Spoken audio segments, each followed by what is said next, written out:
Hello YouTubers, Alaska Prepper here. I wanted to show you some of the behind the scene things when it comes to freeze drying, along with what type of oil I use for my freeze dryer and what I use to filter it, how noisy the pump is, and what I've been up to in regard to freeze drying during the month of March. I have a great visual for you of what 80 or so pounds of meat looks like after it's been through the freeze drying process. Let's start with the oil. And the oil that I use for my freeze dryer pump is this Robinar Premium High Vacuum Oil.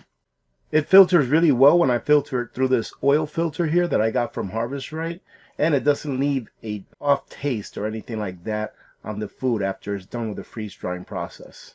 Many people have asked, so I'll let you know, the oil I do have on my Amazon storefront. However, the oil filter, which I highly recommend, you have to order straight from Harvest Right. When you use this oil and this oil filter, ladies and gentlemen, it is just such an easy way to do it instead of using that paper oil filter that they used to send you before. Now let me show you some of the meats that I've done. This right here is some beef that I did back in September of last year. And as you can see, this looks really good. If I remember correctly, there is about 5 pounds of meat when it's reconstituted in this 1/2 gallon jar. Now this month I've been really busy. I've been putting a lot of meatballs and especially chicken that I get from Costco in the frozen section through the freeze dryer.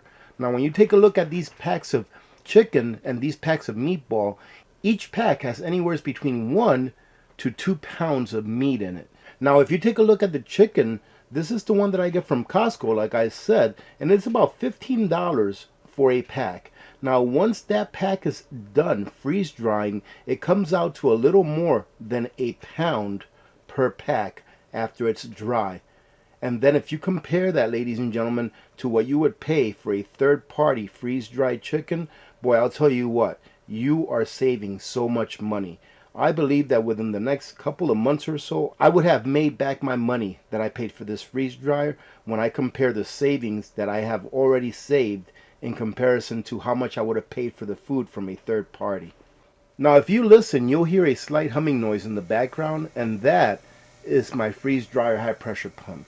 So this is about 10-15 feet away from the pump, and this is how you can hear it all the way out here. Let's go back to the actual freeze dryer so that you can hear what it sounds like when it's right there next to it, and what it sounds like when I cover the freeze dryer with the insulation that I have surrounding the pump. Now this is what it sounds like when it is actually running. And as you can see there on your right hand side, you'll see a piece of 2-inch foam insulation on the side. Now I have another piece that I use to put in the front of it. I just took it off so that I can show you the pump right here. As you can see, I have the pump right next to it. I have it on a pan. That way whenever I'm changing the oil, if a little bit of oil spills, it'll spill on the pan instead of on the actual shell. And this works out pretty well. As you can see in there, I got some cheese going right now. That's actually some shredded cheddar cheese. And take a look at the ice that's inside the chamber, ladies and gentlemen. This ice represents the moisture that is being extracted from the cheese. So the more moisture that the item that you put in there has, the more ice buildup that there will be. Let's go ahead and see what it sounds like once I go ahead and put the other piece of foam insulation that I have for the front. Now it's not that big of a difference, but I do believe it's enough of a difference that you can tell that it does help soften the sound of that pump. Now here's that cheese again. It's looking pretty good. So as you can see here, this has been running for 15.5 hours so far, and it is on the stage of final dry, which means that you see here where it says 6 hours and 4 minutes. It's been final drying for 6 hours and 4 minutes. So now what I like to do is once it's done final drying, it'll start the countdown that you see there of 2 hours for the final dry, I guess you can say. But I like to add it to at least another 4 hours after it's done final drying. So as you can see here, I'm just adding 30 minutes at a time until it says 4 hours, and then it'll be ready to go. I've always had very good luck with it working out this way. So this, ladies and gentlemen, is what used to be Victor's room. And as you can see, I've started stacking a couple of totes here, and I am going to fill them with my freeze-dried meats. Now what you're looking at here, with the exception of these two smaller bags that I packaged last year, is the equivalent of about 60 pounds of meat that I purchased from Costco, already cooked and frozen, like the chicken and the meatballs here. The other two smaller bags just didn't fit in the bucket below. So altogether, these 60 pounds of meat here is really about 15 pounds or so of meat after it's in the freeze-dried form. Just to give you an idea of just about how much meat you can put away once it's freeze-dried. So if you're looking at about 60 pounds of meat here, I could probably put in as much as what I have in there right now, if not a little more. So each one of these big totes is going to give me about 120 pounds worth of meat equivalent once I rehydrate it.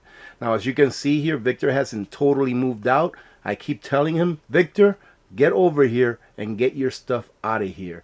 But in time, ladies and gentlemen, not really in a hurry, as long as I have my space here to start putting away my freeze-dried meat.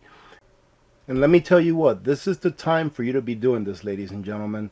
Don't wait until meat becomes a lot more expensive. We've gotten a little bit of a reprieve in the meat prices, meaning that they're not as much as they were a little bit ago, but they're going to go even higher than they are now.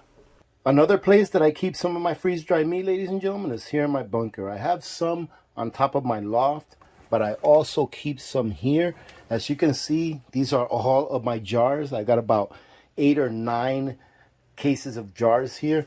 So what I do is I start from the bottom. These, as you can see, you got November, January.